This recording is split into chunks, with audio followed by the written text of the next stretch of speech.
Roman റെയിൻസിന്റെ money in the bank plan എന്താണ്? Roman റെയിൻസിന്റെ റിട്ടേൺ മണി ഇൻ ദി ബാങ്കിലാണോ കാണാൻ സാധിക്കുക? അതുപോലെ റോമൻ റെയിൻസിന് പ്ലാൻ ചെയ്തു വെച്ചിട്ടുള്ള മാച്ചുകളെ പറ്റിയും പറയാം. അതായത് ഓപ്പോണന്റ് അല്ല, എപ്പോഴൊക്കെയാണ് മാച്ച് നടക്കുക അതിനെപ്പറ്റി. അതിനോടൊപ്പം Seth Rollins money in the bank win ചെയ്യും എന്ന് പറഞ്ഞുകൊണ്ട് ഒരുപാട് ന്യൂസ് റൂമർ എല്ലാം വന്നിട്ടുണ്ട്.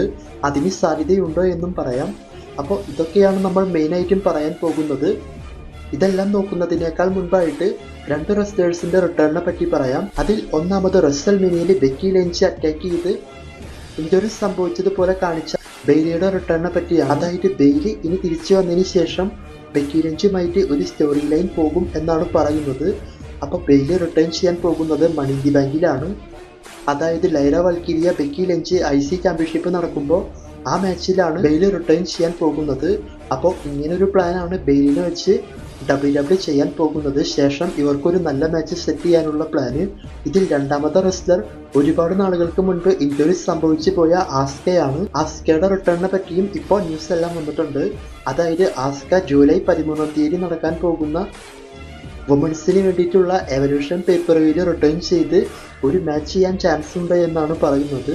അത് ചിലപ്പോൾ ഒരു ഓപ്പൺ ചാലഞ്ച് പോലെയൊക്കെ ആയിരിക്കാം. അതായത് ആ ഒരു സ്പെഷ്യൽസിൽ നേരെ വന്നുകൊണ്ട് ഒരു മാച്ച് ചെയ്യുന്നത് പോലെ WWEക്ക് ഒരു പ്ലാൻ ഉണ്ട് എന്ന്. ഇനി വീഡിയോയുടെ സ്റ്റാർട്ടിങ്ങിൽ പറഞ്ഞ മെയിൻ ആയിട്ടുള്ള കാര്യം നോക്കാം. ഇതിൽ ഒന്ന് റോമൻ റെയിൻസിന്റെ റിട്ടേൺ ആണ്. അതായത് റോമൻ റെയിൻസിന്റെ റിട്ടേൺ മണി ഇൻ ദി ബാങ്കിലാണ് WWE സെറ്റ് ചെയ്യാൻ പോകുന്നത്. അതായത് money in the bank ladder match നടക്കുന്ന സമയത്ത്. അപ്പോൾ ഞാൻ സ്റ്റാർട്ടിങ്ങിലെ പറഞ്ഞിരുന്നു Seth money in the bank win ചെയ്യാൻ ചാൻസ് ഉണ്ടോ എന്നൊക്കെ. അത്തരത്തിൽ റൂമർ ഉണ്ടായിരുന്നു, ന്യൂസ് ഉണ്ടായിരുന്നു എന്നൊക്കെ.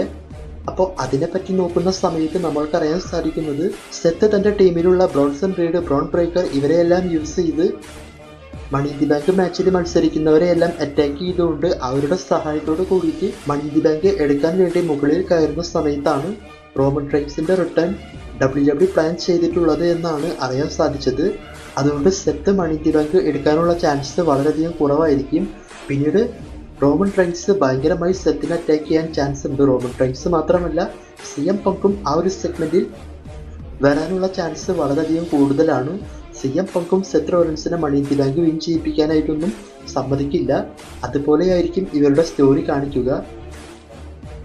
അപ്പോൾ ഇതുപോലെയെല്ലാം സംഭവിച്ചതിന് ശേഷം റോമൻ റെയിൻസിന്റെ പ്ലാൻ ഇങ്ങനെയെല്ലാം വന്നതിന് ശേഷം പിന്നീട് ജൂൺ മാസത്തിൽ നടക്കാൻ പോകുന്ന നൈറ്റ് ഓഫ് ചാമ്പ്യൻ പേപ്പർ-വ്യൂവിൽ ഇവർക്കൊരു മാച്ച് ഉണ്ടാകും. അത് ചിലപ്പോൾ CM Punk and Roman Reigns versus team Seth റോളൻസിന്റെ മാച്ച് ആയിരിക്കാം, അല്ലെങ്കിൽ സാമി സൈനൊക്കെ ആഡ് ചെയ്തുകൊണ്ട് ആക്റ്റീവ് മാച്ച് ആയിരിക്കാം. എന്തായാലും ഇങ്ങനെയൊക്കെ സ്റ്റോറി കൊണ്ടുപോയി അവസാനം സമ്മർ സ്ലാമിലേക്ക് ഒരു വലിയ പ്ലാൻ ചെയ്യുന്നുണ്ട് എന്നാണ് പറയുന്നത്. ചിലപ്പോൾ Seth Rollins versus Roman Reigns singles match summer സ്ലാമിൽ ഇവർ സെറ്റ് ചെയ്യാൻ ചാൻസ് ഉണ്ടാകാം. അപ്പോൾ അങ്ങനെയും ചില റൂമറെല്ലാം വരുന്നുണ്ട്. അതായത് സെത്ത് റോമൻ ഇവർക്ക് മാച്ച് നടന്നേക്കാം എന്ന് പറഞ്ഞുകൊണ്ട്. ഒന്ന് ചിന്തിച്ച് നോക്കുക, ഇതേ മാച്ച് നമ്മൾ പല പ്രാവശ്യം കണ്ടിട്ടുണ്ടെങ്കിലും റോമൻ വില്ലനായ സമയത്ത് സെത്ത് ഫേസ് ആയിട്ടും ഒരു മാച്ച് ചെയ്തിരുന്നു റോയൽ റംബിളിൽ. ഇപ്പോഴിതാ സെത്ത് വില്ലനും റോമൻ ഫേസ് ആയിട്ടുമാണ് നിൽക്കുന്നത്. അപ്പോൾ ഇവർക്കെങ്ങനെ സമ്മർ സ്ലാമിൽ മാച്ച് വയ്ക്കുകയാണെങ്കിൽ അതും സെറ്റാവും. പക്ഷെ ആ സമയത്ത് CM പങ്കിന്റെ പ്ലാൻ എങ്ങനെ പോകുമെന്നറിയില്ല. എന്തായാലും ഇങ്ങനെയും റൂമറൊക്കെ ഉണ്ട്. അപ്പോൾ റോമൻ റെയിൻസ് ഇനി മത്സരിക്കാൻ പോകുന്നത് നൈറ്റ് ഓഫ് ചാമ്പ്യൻ പേപ്പർ-വ്യൂവിലും അതുപോലെ സമ്മർ സ്ലാമിലുമാണ്. അപ്പോൾ ഞാൻ ഈ പറഞ്ഞതുപോലെ 100% സംഭവിക്കും എന്നല്ല, ഇപ്പോൾ വന്നിട്ടുള്ള ന്യൂസ് റൂമർ എല്ലാം വെച്ചാണ് ഇങ്ങനെ പറഞ്ഞിട്ടുള്ളത്. വീഡിയോനെ പറ്റിയിട്ടുള്ള അഭിപ്രായം കമൻറ്റ് ചെയ്യുക. Thanks for watching.